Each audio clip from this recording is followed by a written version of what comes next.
Selamat siang dulur-dulur Kanang Kebo, salam budaya, lestari budayaku. Kali ini kita sudah berada di kawasan Gua Selarong dan kita akan persiapan dulu untuk belusukan di Gua Selarong ini. Assalamualaikum warahmatullahi wabarakatuh.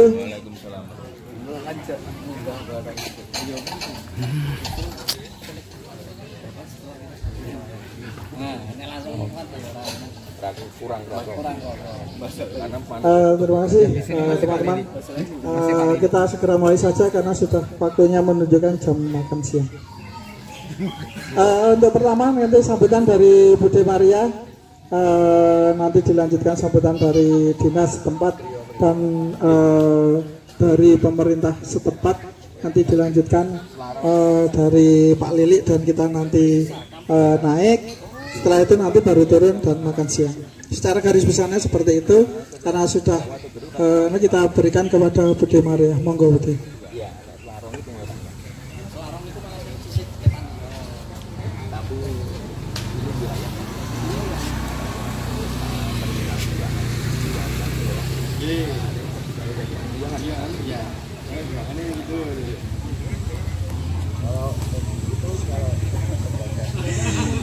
Baik, assalamualaikum warahmatullahi wabarakatuh.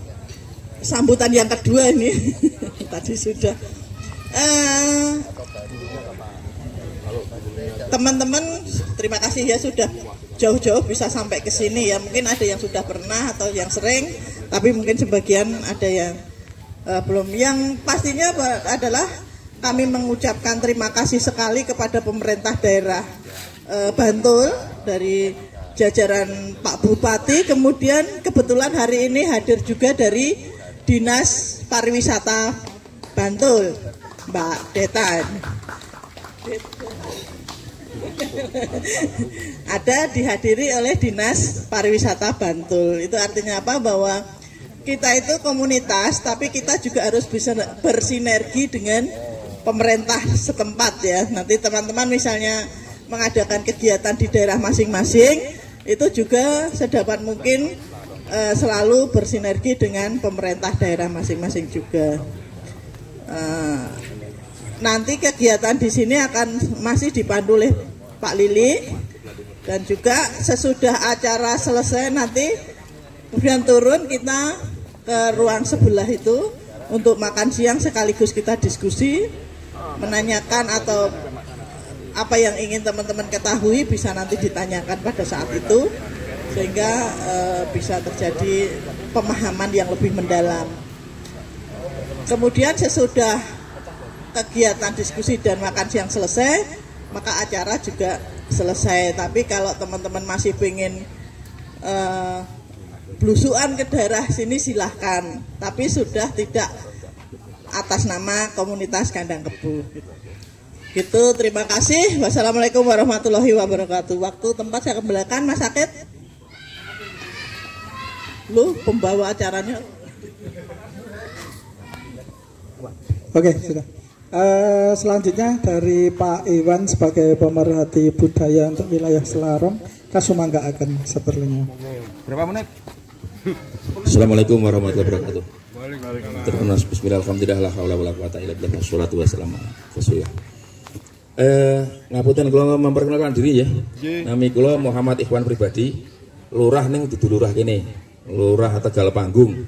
Dulu lurah Kricak Tegalrejo, jadi dulu 3 tahun napak tilas di Ponegoro sana sini. Ini kok sama saudara saya Mas Kozin, kula sempat dipasrahi secara resmi untuk budaya Selarong sekitar 2014-2015, tapi mergo dadi lurah terus rada kuar. Saya lahir asli di sini, keturunan dari pendiri desa wilayah Selarong yaitu Pangeran Selarong, termasuk Mas Kozin. Kalau Mas Kozin dengan saya stratanya dari 1, 2, 3-nya lebih dhuwur saya, tapi saya sempat melewati garis ibu. Jadi ini nek nasab ora sah, nek Mas Kozin sah. Oke, saya mau cerita tentang Selarong mawon, boten tentang perang Diponegoro, sedikit saja. Dinamai Selarong karena dulu tempat tinggalnya Pangeran Selarong, yaitu anak dari Prabu Hanyokrowati. Diperdebatkan apakah itu yang disebut sebagai Raden Mas Cokro, karena gelar Pangeran Slarong itu sering dipakai dari Panembahan Senopati juga memakai, ataukah Raden Mas yang Wuryah yang seharusnya jadi raja? Masih belum jelas. Lah, beliau tinggal di Slarong tapi bukan di sini, di timur sungai yang sekarang jadi Gandean.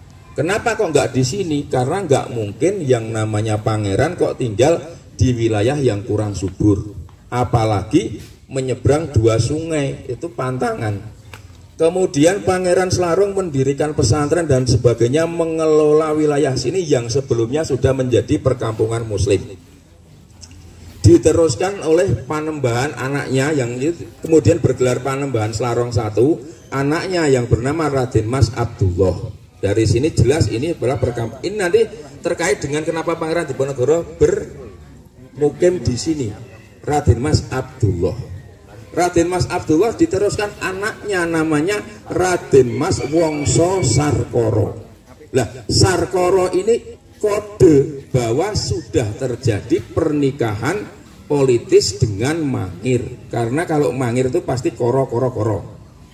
Kemudian sudah bukan Panembahan, anaknya lagi namanya Kentel Resoboyo. Saiki seko jenenge wae, Reso iku menahan, Boyo itu bahaya. Berarti beliau itu punya peran penting dalam penjagaan negara. Dugaan saya karena ayahnya bernikah dengan Mangir, dan Mangir saat itu adalah pelabuhan besar, maka ada tugas terkait dengan penjagaan wilayah selatan. Resoboyo punya anak lagi, sering disebut juga Soboyo. Sebenarnya sama, cuma Resoboyo kedua. Kentol gelarnya. Kentol itu bukan Demang, penguasa kecil semacam apa yo kayak raja kecil tapi di bawah raja, bukan diperintah. Kemudian digantikan oleh anaknya Kentol Wongso Menggolo. Ini yang kemudian melahirkan banyak Demang di Kulon Progo, di mana-mana. Karena perannya kan nama itu mengandung makna. Wongso Menggolo militeris, kayak warna militer. Resoboyo militer. Kemudian Wongso Menggolo punya anak Ongkojoyo. Ongkojoyo nanggon wayang sapa? Anaknya Parikesit atau siapa? Karena itu edisi terakhir. Saat itulah Pangeran Diponegoro 1812 kemudian menginginkan Slarong yang sini menjadi tanah pelungguhnya. Jadi ceritanya ketika Kesultanan Mataram berdiri, Slarong ini sudah menjadi tempat permukiman muslim yang kuat dan tempat ziarah yang terkenal selain Imogiri, selain Gua Langse dan sebagainya. Sudah sangat terkenal. Kenapa? Dahulu sebelumnya peradaban di Bantul Selatan itu dimulai dari sini. Buktinya apa? Ada bekas candi-candi, dan ini merupakan candi Hindu Siwa karena ada patung Andini di sebelah timur sana. Jadi candi itu bukan candi besar yang satu, tapi candi kecil-kecil yang kompleks dan merupakan candi pertapaan. Kenapa disebut candi pertapaan? Cirinya apa? Karena candi pertapaan itu harus di lereng bukit, ada air terjun, ada air mengambang untuk menaruh cawan-cawan dan mengalir. Maka di sini candi pertapaan Hindu Siwa. Jadi itu sebelum atau saat Mataram Hindu di tahap awal. Karena ini merupakan sebuah wilayah yang kuat Hindu Siwa, maka ketika Demak itu berdiri menjadi negara Islam pertama, daerah sinilah yang menjadi sasaran dakwah pertama dengan mengutus Raden Mas Kusen atau siapa yang menjadi Panembahan Budu yang di Makam Sewu. Tapi kenapa di sana lebih strategis? Tapi wilayahnya kan sini. Nah, karena peninggalan Hindu Siwa, ada permukiman Muslim. Di sini ada masjid besar. Kemudian di situ ada gua. Di gua itu tempat bersemedi. Maka para pangeran pada masa itu selalu rutin banyak yang kayak wajib nek kowe arep dadi pangeran tenan, arep dadi ningrat tenan kudu bertapa di beberapa tempat. Salah satunya wajib adalah Selarong. Lah Pangeran Diponegoro Muda sangat suka sekali di Selarong. Kenapa? Di sana ada gurunya Kiai Kasongan, di sini juga ada ulama Kiai Selarong, ada masjid, ada tempat bersemedi yang beda dengan gua-gua lainnya. Nek gua ngendi ketemu Nyai Roro Kidul, ketemu sing jaga iki, nek kene ya ketemune Gusti Allah, sowan Gusti Allah, gitu loh. Nah, pada saat pemerintahan Kesultanan Mataram, tanah ini menjadi lahan tanah pelunggunya Kanjeng Raden Tumenggung Sumodiningrat yang gugur pada Perang Sepai. Karena Raden Tumenggung Sumodiningrat tidak punya anak kandung dari istri yang dari keraton, maka Kanjeng Raden Tumenggung Sumodiningrat mengangkat mupu anak sing dadi Pangeran Adinegoro atau adik bungsunya Pangeran Diponegoro. Nah, ketika Raden Tumenggung Sumodiningrat 1812 belani keraton Jogja dari gempuran Sepai gugur, ini harusnya menjadi tanah dari adik bungsunya Pangeran Diponegoro, Pangeran Adinegoro. Tapi Pangeran Diponegoro itu pas saat dilantik jadi pangeran loh, minta tukar guling. Adiknya itu sangat dekat dengan Diponegoro. Aku wis ngerti karemu Mas, atau gua pos Selarong. Karena apa? Diponegoro sejak lahir Cenger wis disumpahi karo Hamengkubuwana I. Iki sok putuku sing bakal gawe rugine londo luwih gede timbangane aku. Buh piye akhire wallahu a'lam bisawab. Lah Pangeran Diponegoro mendapatkan wangsit itu kan tertanam, aku kudu golek nggon sing iso memfasilitasi perjuanganku. Ketemu nang Selarong, darah siwane panas, gone maju ya dulu kota ini. Masyarakatnya Muslim, ada pertapaan dan strategis. Strategis kenapa? Arep nang Kulon Progo oke, Ngetan oke semuanya. Maka 1812 Pangeran Diponegoro meminta Pangeran Adinegoro tukar guling, sehingga mulai itulah wilayah Selarong menjadi tanah pelungguh Pangeran Diponegoro. Siapa yang di Selarong yang berkuasa saat itu? Yaitu Kentol Ongko Joyo. Kemudian 1812 seterusnya beliau kemungkinan membangun pesanggeran di sebelah timur sana di dekat sungai. Karena apa? Yang namanya zaman dahulu ya apa ya raja ki sing nangkali. Pangeran nangkali rak ora mungkin toh. Harus di kamar mandi tapi bawahnya ada kalen sing nggawa nang kali. Itu hanya di sana. Enggak mungkin tinggal di sini. Lah nek ana wong kok Pangeran Diponegoro mengasingkan diri di Selarong ngungsi ya salah besar. Wong sini wilayah kekuasaannya kok. Nyambung ke sana, yang sana itu juga kekuasaan Diponegoro karena warisan dari Eyang Buyutnya. Sini ke sana masih jadi milik Diponegoro. Sampai ke daerah dekat Palbapang. Karena apa? Kono ono istilah gose. Gose ini singkatan Goa Selarong. Kalau kita lihat di peta itu juga Selarong sampai sana, peta lama. Nah, Pangeran Diponegoro pesanggerannya di sana. Salok bulan puasa full di masjid sini, malam di sini, kemudian mulang ngaji beberapa muridnya di dalam gua, semedi di gua. Gua itu ada dua, Gua Kakung dan Gua Putri itu salah. Sebenarnya gua secang siji. Sing wetan ki dapur nggo masak ketika Diponegoro mau sahur. Itu saja. Itu 1812 ya. Terus kemudian 1823 ketika mulai konflik, Pangeran Diponegoro banyak berada di Selarong, mengkonsentrasikan kekuatannya dan di pesanggeran, lobi-lobi ke pesantren lain-lain. So aku harus mengobarkan perang pusatnya nang Selarong. Seperti itu ceritanya tentang latar belakang wilayah Selarong. Jadi saya sangat menyesal sekali setiap ada wartawan datang yang ditemui bukan orang yang ngerti. Ditulis Gua Selarong asalnya saka Gua Selonang Erong, Selane Erong, enggak, dari Pangeran Selarong. Turun-turun itu, kemudian di sini dipusatkan kekuatannya, maka di sini wilayah-wilayahnya apa jenengane ada terkait dengan Gua Slarong. Sing lapangan ngono kuwi jenengane Banjaran. Karena di situ untuk membanjarkan pasukan-pasukan Diponegoro awal perang yang jumlahnya mencapai 55.000. Tapi bukan 50.000 satu tempat. Datang satu hari pulang ke wilayahnya satu kayak gitu. Di Banjaran di situ. Kemudian ada Watu Gedug karena di situ ada lempengan batu yang kalau pasukan Diponegoro lewati duk dan sebagainya.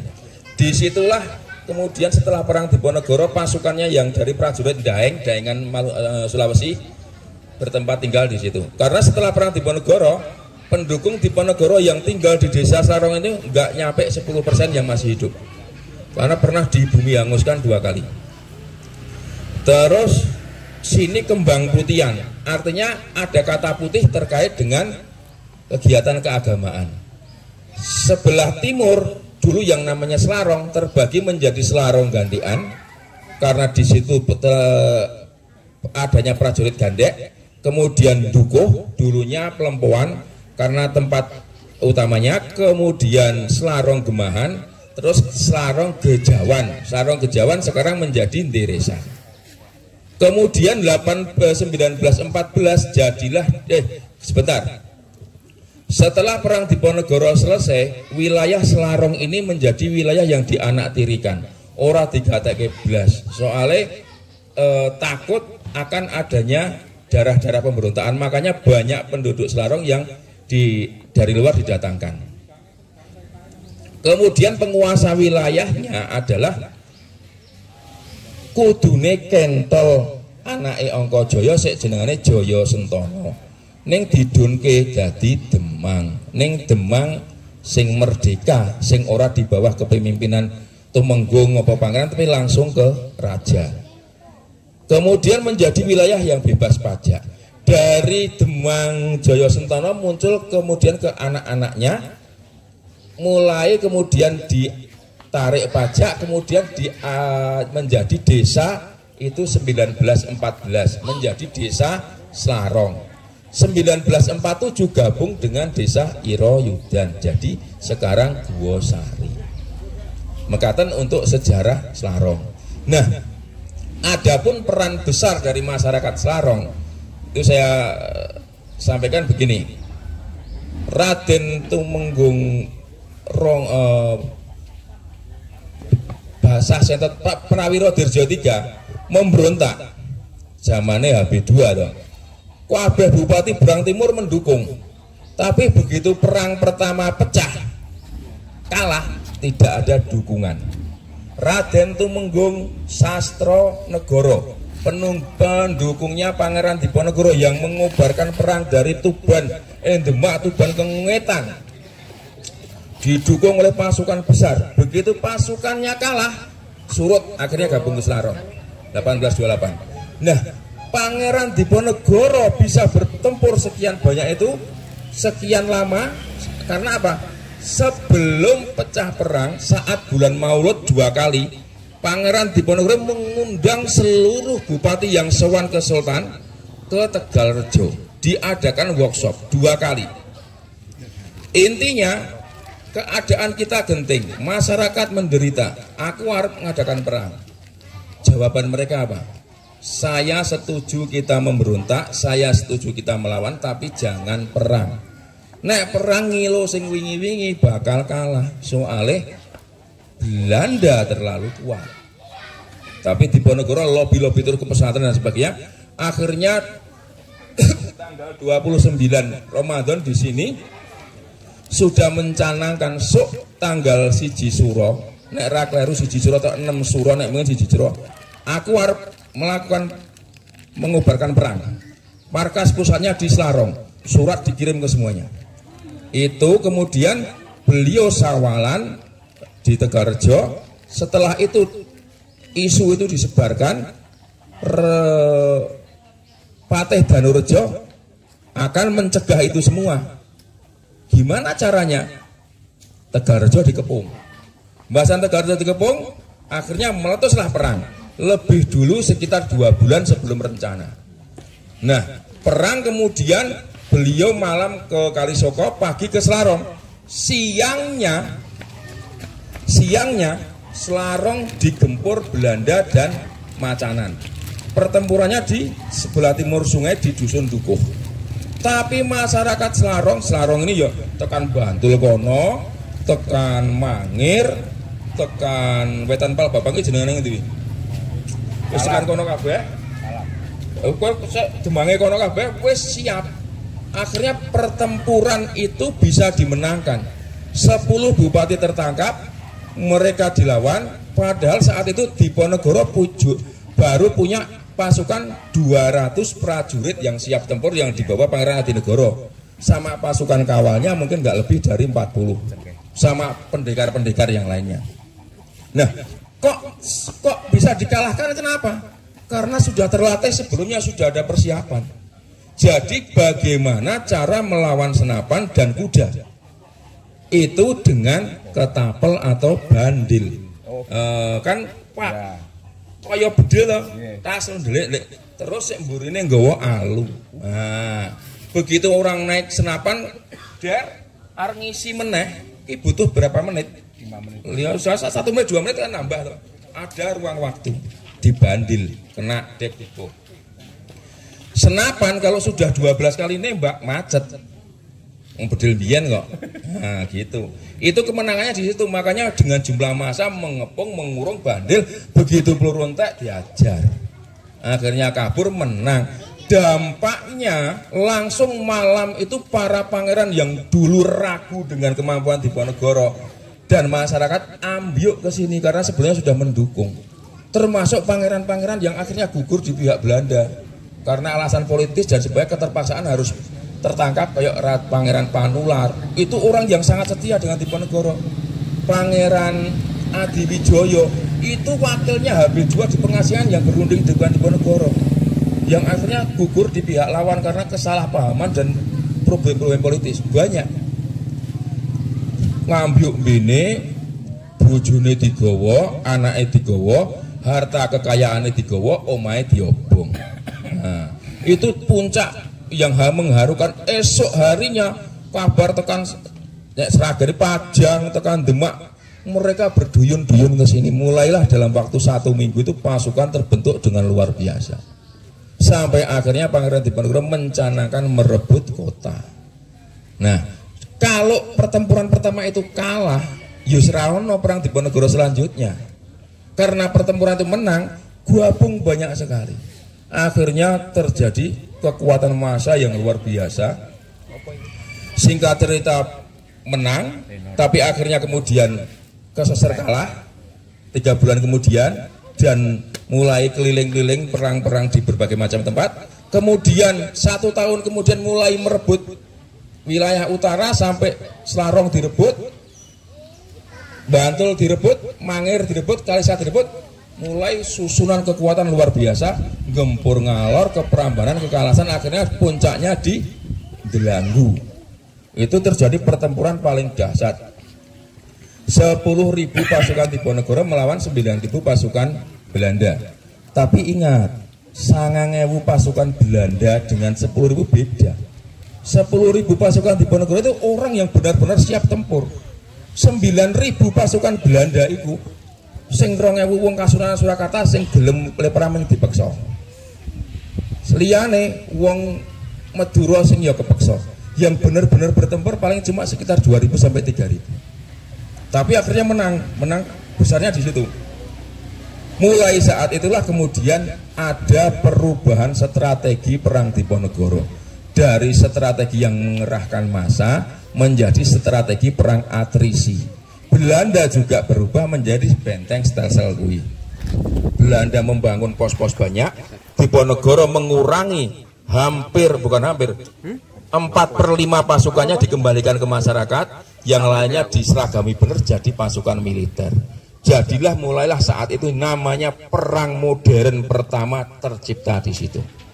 Dengan berbagai taktik dan berbagai macam yang kemudian menjadi gerilya dan sebagainya, kemudian tujuan dan sebagainya, kemudian ada intrik, ada berbagai macam, disitulah mulainya. Hingga akhirnya strategi atrisi itu berjalan sukses, strategi Belanda juga berjalan sukses. Tetapi akhirnya Perang Diponegoro selesai. Dan selesainya itu sebenarnya bukan karena dugaan kalah perang, kalah apa. Tapi poin penting di sini adalah Pangeran Diponegoro ingin memenangkan peperangan tanpa harus memenangkan pertempuran. Itu loh. Jadi pasukan itu perang, kalah rapopo, yang penting perang dhisik, mundur. Sesuk perang meneh, mundur. Kan Belanda kehabisan tenaga. Misalnya perangnya saiki nang Madukismo, Hajar Dar Melayu Ngidul, sesuk nang kono Slarong, sesuk nang kene. Begitu sampai selatan jalur dipotong. Pasukan Belanda itu mati bukan karena perang, tapi stres karena penyakit. Jalur terpotong. Oh, karena mereka apa? Mentalitas pasukan Belanda itu beda dengan pasukan yang sebelumnya. Kita ingat 1800 VOC dibubarkan. Setelah itu baru kerajaan Belanda berdiri. Orang-orang yang bertempur di pihak Belanda pada tahun 1825, 1826 itu prajurit-prajurit sing lahiran Nusantara yang sudah generasi kedua dan ketiga. Jadi nek omong-omongan nganggo basa Londo ya wis kagok. Jadi nek jenengan nonton ketoprak kok Londo muni, kamu orang jangan ke sana. Itu bener.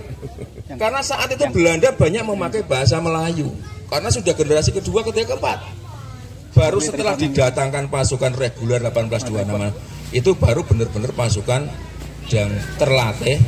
Tetapi itu pun mentalitasnya nggak seperti yang, karena negara Belanda baru muda sekali, baru berumur 14 kalau nggak salah tuh. Belum militarismenya belum terbentuk. Nah, mereka itu yang banyak kemudian salah satunya ada keinginan, Diponegoro menang wae, sesuk aku nang kene dadi pasukan bayaran dengan pangkat tertinggi. Itu ada. Makanya jenengan kalau mau melihat gambaran yang bagus, nonton film November 1828 mengenai Teguh Karya. Di dalam tubuh pasukan Belanda itu juga ada yang pro Diponegoro. Itu jelas, itu di dalam tubuh Pangeran Diponegoro ada yang karena sudah konflik politik. Itu saja kemudian perang. Tapi saya mau tegaskan satu lagi, apa sih dampak perang Diponegoro?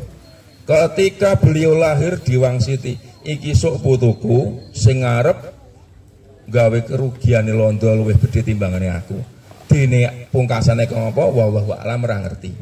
Pangeran Diponegoro keentuk wangsit, kowe kudu perang.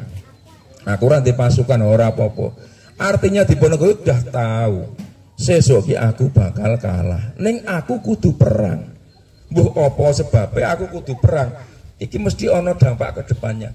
Dan terbukti setelah perang Diponegoro, anak buah Pangeran Diponegoro yang militer, yang pangkatnya tinggi-tinggi, karo prajuritnya dirangkul Londo, ora dipenjara, kayak jabatan dhuwur, dadi mandor nang Palembang, nang Jambi dan sebagainya, nang sini. Kemudian yang santri-santri lari ke Jawa Timur, pelosok Jawa Tengah, mendirikan pesantren-pesantren. Generasi setelah dia pesantrennya semakin besar, generasi setelah dia semakin kaya. Yang keraton juga semakin kaya. Generasi setelahnya do kuliah sing pesantren itu do sekolah nang Baghdad, Kairo, Mekah, Madinah, terus Mesir itu banyak. Mereka di sana ada kenangan historis. Awake dhewe simbah mbiyen awake dhewe perang. Bersatu ya awake dhewe bersatu. Lah anak generasi ketiga yang kaya-kaya yang ningrat itu sekolah bentuk nang Stovia Budi Utomo. SDI. Ya toh? SDI sapa sing ngedeke? Saya HOS Cokro Aminoto kan. Cokro itu identik dengan Diponegoro. Meskipun Surakarta mungkin ya. Karena Surakarta pendukung. Mereka juga punya memori historis yang sama. Sekarang kita bersatu. Mulailah ada kesatuan nasionalis, kesatuan agamawis. Maka ketika 19 sebelum merdekaan itu semua partai politik, mbok kuwi partai Katolik, mbok kuwi partai komunis, majang lukisan Diponegoro. Diponegoro lah yang menyatukan. Di kalangan santri juga demikian. Sampai kemudian 1928 kami putra dan putri Indonesia mengaku, mulai jadi. Kemudian jadilah kemerdekaan Indonesia karena bersatu. Nek ora ana perang Diponegoro ya ora iso, Pak. Ora iso. Masalahnya ngopo? Sing merdeka ya Yogyakarta merdeka dhewe, Solo merdeka dhewe, Jakarta merdeka dhewe. Yang mengikatkan semua itu adalah apa yang diperjuangkan Diponegoro dengan pasukannya itu yang membakar dan mengilhami semangat semuanya. Kenapa kok Pangeran Diponegoro mengilhami semua? Karena beliau berperang tanpa ambisi dinasti, tanpa ambisi jabatan. Perang murni untuk mendudukan Belanda kembali seperti dulu. Jadi tentara bayarannya keraton, ngamanke, orang ngurusi budaya, orang ngurusi ekonomi, orang ngurusi adat, apa mana agama. Wong kene ya tetap bersatu, menjalankan syariat Islam, sing Islam menjalankan budaya Jawa, menjadi wong Jawa sing sebenarnya. Karena beda loh Pak. Sultan Agung ngusir Belanda nang Batavia kan kekuasaan. Iya toh? Sultan Hasanuddin perang nang ya ngusir kekuasaan. Nek pejuangnya nek liyane sing Aceh lho, aku ora ngomong sing Aceh. Aceh beda memang kalau beda. Sik Nusantara iki nek tok teliti kabeh. Pejuang pahlawan iki ambisine kekuasaan sing ora ming loro. Pangeran Diponegoro karo Untung Suropati. Cek ora ngandel. Untung Suropati kepeksa. Kuwi koyo novel uripe. Tapi murni mulus. Yang lainnya tuh koyok Mangkubumi mengejar Jogja itu juga kekuasaan. Ngomong bukan mengecilkan loh. Kemudian Panembahan Sultan Agung juga begitu. Terus apa meneh? Demak sekaligus yang menyerbu Malaysia, Malaka. Itu juga kekuasaan, ambisi kekuasaan. Diponegoro enggak ada ambisi kekuasaan, enggak ada ambisi dinasti. So nek perang aku dadi raja apa ora? Anakku bos lagi ya, Pak ya. 5 menit. Oke, enggak sampai. Itu ya. Itu yang menjadikan kemudian semangat bersatu dengan Diponegoro itu. Nah, sekarang kita harus meneladani hal yang penting itu dan mengetahui betapa besarnya jasa Diponegoro dan eyang-eyang kita pada saat itu. Meneladani, mendoakan dan juga melestarikan cerita yang benar tentang Pangeran Diponegoro. Oh, ceritanya gua sing salah. Coret. Harus dicoret itu. Diponegoro kira kecekel pindah kono pindah kene. Oh enggak bisa. Jelas menglondoki kalau Diponegoro kanca akrab kok. Besti. Oh, besti kok ngobrol-ngobrol yang ngerti kok. Terus Diponegoro piye misale apa piye? Nek sing paling salah ya Selarong. Bahwa Selarong itu tempat persembunyian mengungsi itu salah. Kemudian yang salah perang Diponegoro melawan Belanda adalah perang senapan melawan tombak. Salah. 1825-26 itu persenjataan Diponegoro itu lebih maju dari Belanda. Baru 1826 itu. Lah kok maju ya? Diponegoro kong kalingkong karo prajurit Bugis karo Mindanao, Mindanao saka Amerika sing digo koboi-koboi ae. Itulah nyata.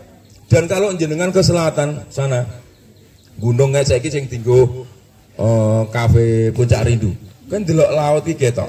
Nek ngulon meneh, Progo kuwi Mangir iki ketok.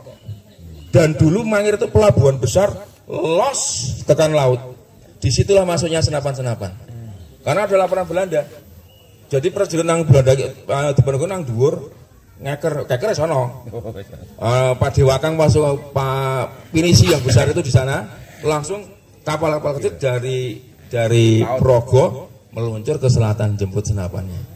Dan terbukti pada pertempuran di Pajang Diponegoro kalah. Itu tas mesiu ini khusus tas kulit ya. Senapan yang tertinggal itu senapan baru yang tidak diproduksi di Jawa. Itu sangat salah kalau tombak melawan senapan. Itu. Kemudian yang terjadi setelah itu memang seperti itu, beda. Tetapi kalahnya Diponegoro dan sebagainya itu yang menjadi pelajaran buat kita semua ya. Itu justru banyak dari dalam. Ada friksi, ada ada ketergantungan pasukan kepada pemimpin. Misalnya saya pasukannya Sentot. Ketika Sentot terluka, saya dipindahkan yang pasukan kono ya enggan. Karena ada sejarah di belakangnya namanya perang desa. Ada sejarah di belakangnya musuh-musuhan antar wilayah. Itu makanya ketika Raden Ngabai sakit, Sentot sakit, itu meruntuhkan banyak sekali pasukan. Saya kira itu aja. Matur nuwun, kalau ada yang mau disusun. Assalamualaikum warahmatullahi wabarakatuh. Tadi kita sudah mendengarkan sejarah mengenai Slarong dari keturunan Pangeran Slarong. Nah, kali ini kita akan berlanjut mendengarkan cerita mengenai Gua Slarong dari narasumber belusukan kali ini. Tapi itu akan kita tampilkan di konten selanjutnya. Terima kasih yang sudah nonton. Jangan lupa di subscribe dan di share. Salam budaya, lestari budayaku.